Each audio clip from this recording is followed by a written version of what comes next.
Hi everyone, we are starting a new unit, Unit 10, with Chapter 24, The Renaissance. And this is the one that I've been waiting to teach you, and I feel very sorry that I don't get to do that in person.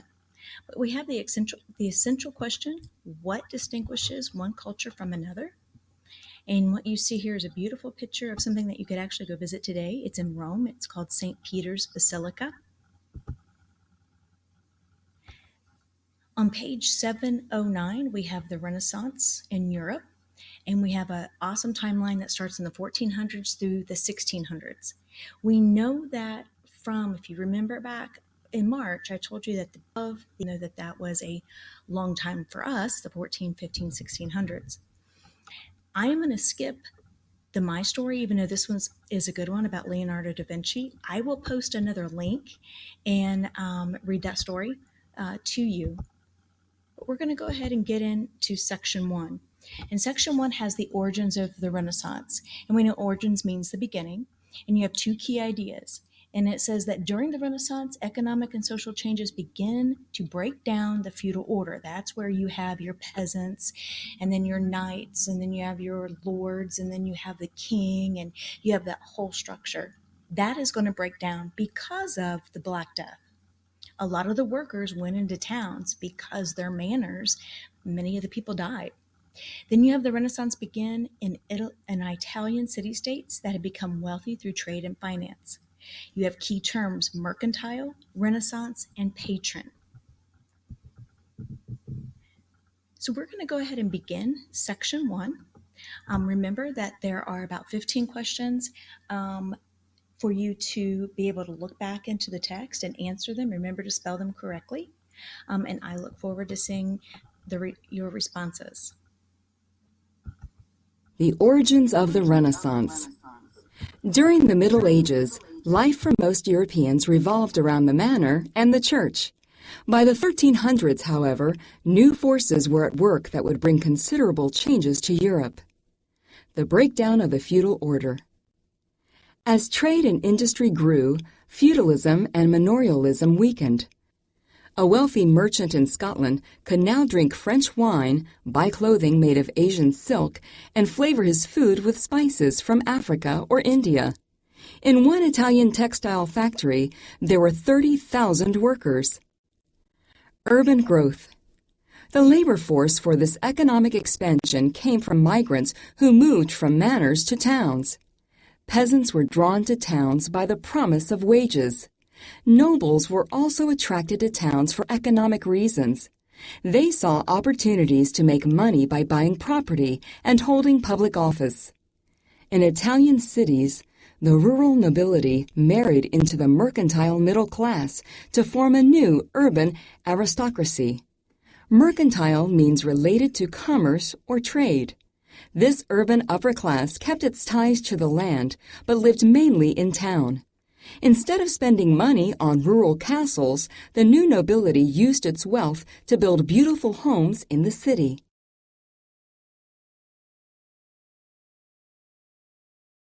Secular learning. For centuries, learning had been based in the church. Even after universities sprang up in European cities, theology remained the most important course of study. In time, interest grew in secular subjects such as law, medicine, philosophy, engineering, and science. Cultural rebirth. Around 1300, these different trends came together to begin the Renaissance. The Renaissance was a great cultural revival that swept through Europe from the 1300s through the 1500s. Renaissance is French for rebirth. Renaissance thinkers rediscovered the literature, art, and learning of ancient Greece and Rome. They looked to these classical cultures for models of how to live. Reading check. What happened to feudalism in the 1300s? Birthplace of the Renaissance. In England, France, and Spain, the feudal order defined the structure of life. In Italy, however, feudalism had never developed in the same way. This may help explain why Italy was the birthplace of the Renaissance. Italian city-states. By the 1300s, Italy was divided into several city-states. Because they were located near the Mediterranean Sea, the Italian city-states served as a natural crossroads between Northern Europe and the lands of the Middle East and Africa. Merchants traveling on land and sea made the Italian peninsula a trading center. For this reason, Italy led medieval Europe in commercial growth.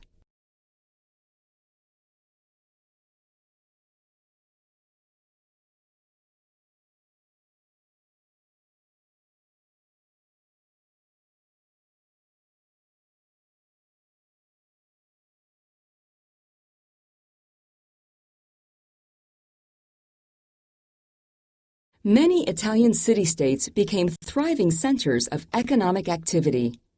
In Venice and Genoa, merchants bought and sold Indian spices, Scandinavian furs, Chinese silk, and English wool. Venetian shipyards employed thousands of workers. The growth of trade and commerce in Italy also promoted a free flow of ideas. People began to open their minds to new ways of thinking and doing things. For example, contact through trade gave Italy access to the Muslim world's knowledge of science, math, and classical Greek and Roman scholarship.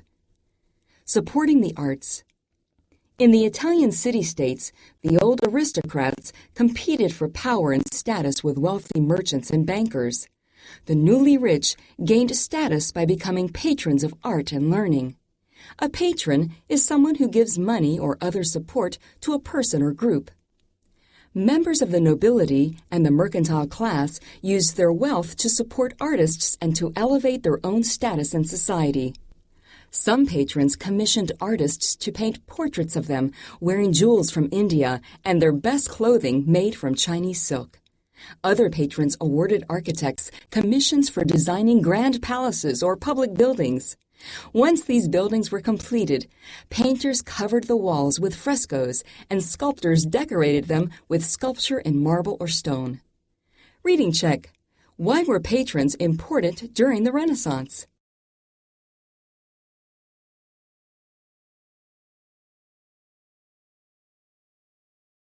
Florence, Renaissance Center. Shipping through its port made Venice rich and cosmopolitan. Rome was the home of the powerful Catholic Church. However, it was the city of Florence that became the artistic center of the Renaissance. Since ancient Roman times, Florence had been a major stop on trade routes. It was accessible from the Arno River or through passes in the Tuscan Apennines Mountains.